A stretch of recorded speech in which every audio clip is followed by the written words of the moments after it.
Fight fans, this championship bout is brought to you by Minglewood Hall and is set for 5 3-minute rounds in the featherweight division.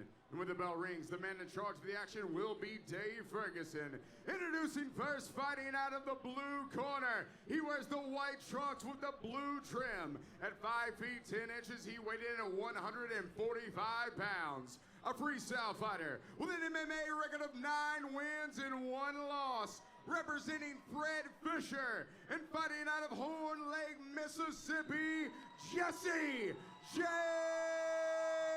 Wallace. And across the cage, his adversary fighting out of the red corner. He wears the white trunks with the green trim. At 5 feet 6 inches, he weighed in at 143 pounds. A well-rounded fighter with a perfect MMA record of 3 wins and no losses. Representing Finney's Hit Squad and fighting out of St. Louis, Missouri, Patrick the Leprechaun Burkett. Thank you very much, Michael Kelly. Dave Ferguson will be the referee for this championship giving match your instructions in the back previously. in the featherweight division. Final instructions given by Ferguson. All right, Rick. Wallace and Burkett, 2 exciting fighters. How do you size this one up? This is my pick for fight of the night. Great fighters, great guys. They are going to bring it. They're going to have a lot of energy. No one's going to get tired in this one. 5 rounds is what a championship fight is scheduled for. 3-minute rounds here at V3 Fights. Round 1, here we go. Nice leg kick right there off the bat from Burkett. Burkett has great training up there in St. Louis. In his corner is future UFC star Jake Hecht. Patrick took one right there. Big takedown. Wallace, the aggressor there. Burkett with a couple of strikes from on top of his opponent, Wallace. This is where neither fighter minds being. Jesse wants to be on the bottom. Burkett wants to be on top. Wallace with the hairdo that was introduced to him by our own Rick McCracken. Both fighters stand up. Here they go. Patrick hit that leg kick and then took a couple from him. Big takedown, though. Oh, he's got a guillotine. I think Burkett kind of underestimated Jesse James Wallace here. Wallace looked like he could have ended that, but Burkett, these are 2 good defensive fighters as well. Well, Wallace is trying to sneak in that triangle right now. Right now, Burkett has got to get out of that. He could go for 2 submissions right here. You got a triangle, you got a little bit of Kimura. Well, we'll see how the Leprechaun, see how magical he is. Patrick's out of trouble right now, unless he gets that Kimura on the other side. Good action from both these guys. Yep. If you look at Wallace already, he's got a huge bruise on his leg. Big strike there by Burkett. Looking for more. Oh, there's another one with his right. Wallace has tried 2 chokes. Burkett's been able to slip out of both. Let him up, and here it goes again. Back to their feet. Good kick there by Wallace. Burkett just getting out of the way. Oh, almost a knee to the head. And another takedown by Burkett. Burkett is just letting Jesse James Wallace just throw whatever and take him down. Exactly. Great action here in round 1. Now Burkett's in a little bit better position on him. North-south position, we call this. Jesse James, great move. Patrick let up for a second, and James almost had him in a very bad position. You let up for 1 second, you could be in trouble. That could be the difference in the fight. Winding down here in round number 1. Well, you said endurance won't be a factor with these 2 guys, but you wonder if they can keep up this type of pace for 5 if it goes the distance. Final seconds, round number 1. This is crazy exciting pace. Round 1. Crazy pace right here. Oh, Burkett's got his back. That'll do it for the first round. How about that? I'll take it. Great first round. All right, you mentioned Burkett may have underestimated Wallace. In what way?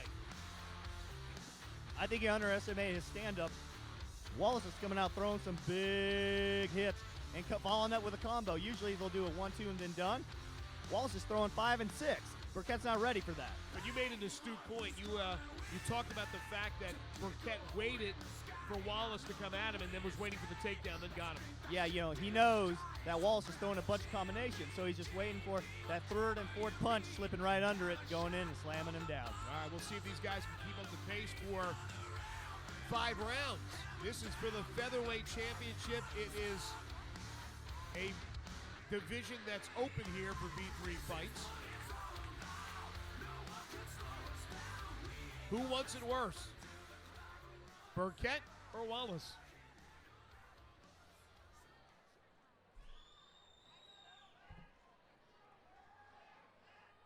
They'll close the gate to the cage. Dave Ferguson will check with the 2 fighters. Round 2, here we go. More excitement. I'm ready. Let's see if it continues to be Wallace the aggressor and then Burkett waiting to get it down onto the ground. Wallace looks extremely comfortable right now. He doesn't even look like he's in a fight. Once again, Burkett wants to get it to the ground. This time a little bit more trouble getting Wallace down.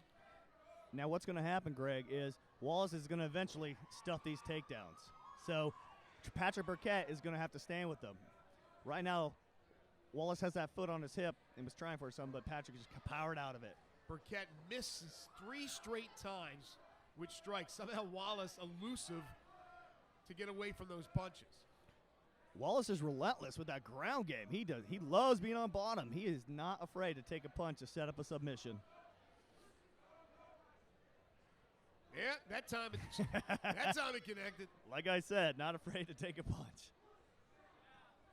Wallace is he's tall and slender, and he's able to somehow contort his body to get out of these precarious situations.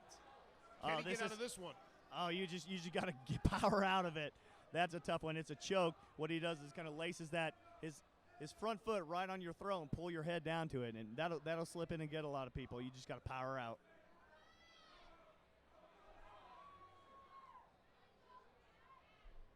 A lot of good submission attempts here by Wallace. What is Burkett trying to do right here?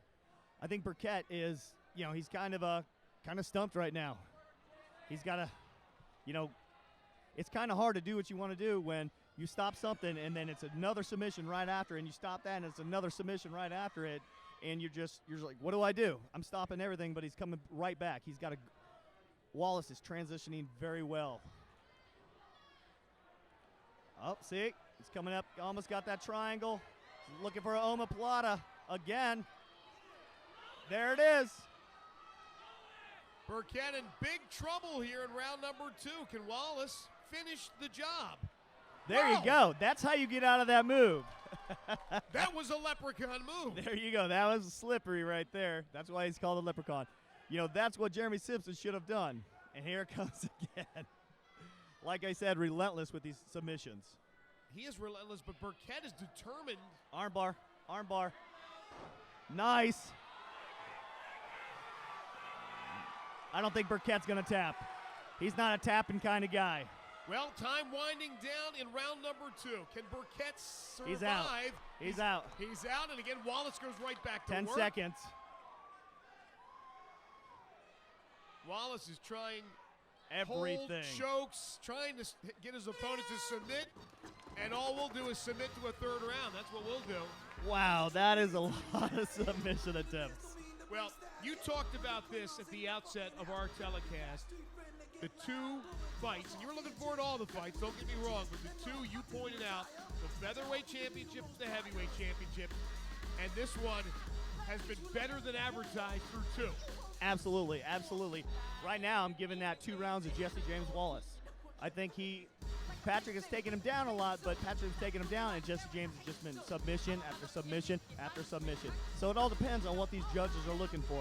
Yeah, I think you're right there. I think Burkett's got to go back to the drawing board and figure out what the heck he wants to do, because he continues to try from the ground, and every time, I don't know what he's trying, to be honest with you, Rick. You could probably do a better job telling me, but each time Wallace figures out a way on his back to put Burkett into a bad situation. Yeah, Burkett's just trying to get a pass on him and throw some ground and pound, but he cannot get past that lethal guard that Wallace has him in. 2 exciting rounds, 3 more possibly to go for the Featherweight Championship, round 3, and here we go. Good sportsmanship between Jesse James Wallace, Patrick the Leprechaun Burkett. There you go, Patrick coming out. He got some instructions from Jake Hecht. Work that leg. If you notice, the leg of Jesse James Wallace has a big bruise on it. Right now, Patrick is going to want to stand this back up as soon as possible. Wallace was able to duck and get it to the ground, so that's where they are once again. Nice strike there by Burkett with his Patrick right. needs to stand up. Stand up. There he goes. And watch for the leg kick. I was wrong. Well, there you go. If it's coming. Oh, great takedown attempt there by Wallace. He looked it. Patrick cocked that right back and shot in. You know, didn't get it, but still. There's Burkett Guillotine with attempt. the takedown. Guillotine attempt. Patrick got her head out. Got out of it. Again, it was Burkett, though, that took down Wallace, but Wallace on his back is so good with these guillotine attempts or any type of choke attempts. There's a couple of big left-handed strikes by Burkett. Right now, Burkett is in a good position. This is where he kind of wants to be, but he's got to be careful because he's sitting back far enough that when he throws that punch, that arm is so extended, Wallace is going to catch it, isolate it, and either go for the triangle or the arm bar.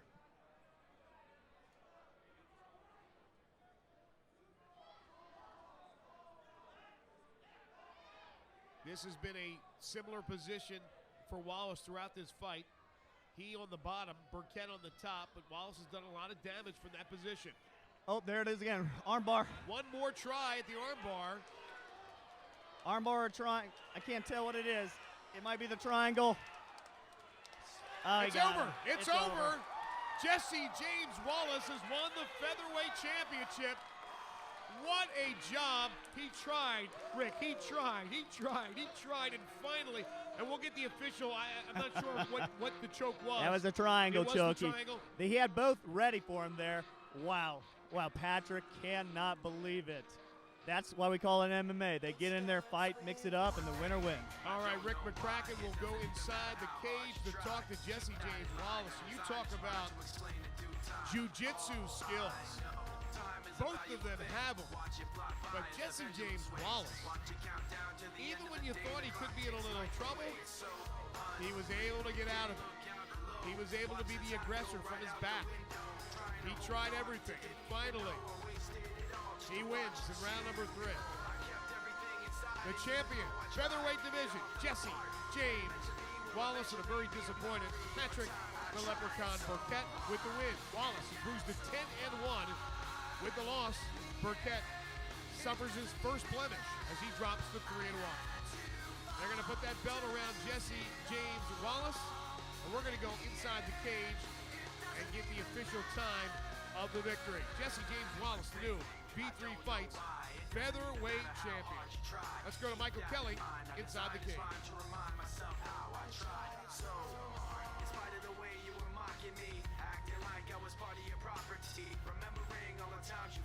Ladies and gentlemen, here in the V3 cage at Minglewood Hall, we present the official time of 1 minute, 54 seconds into round number 3. Referee Dave Ferguson calls a halt to the bout to tap out via an armbar, declaring your winner and new V3 featherweight champion, Jesse James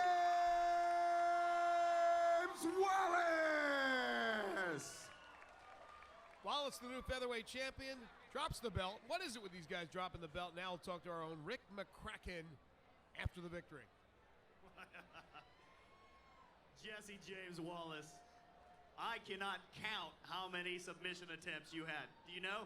No, not too many actually. Too many. Wow, you had an omoplata, rear naked choke, armbar, triangle, what else?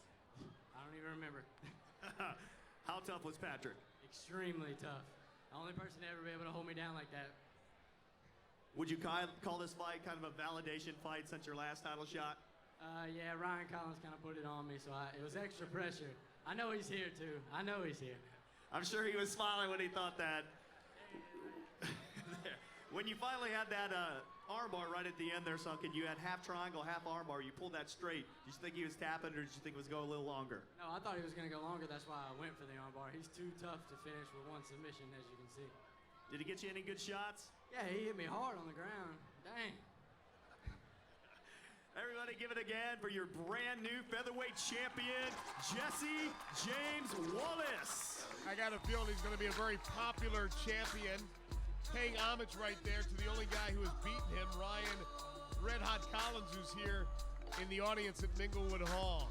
Jesse James Wallace, the new V3 featherweight champion. We'll take a short break. We'll come back with still another championship battle. It's a bantamweight's coming up next. Stay with us.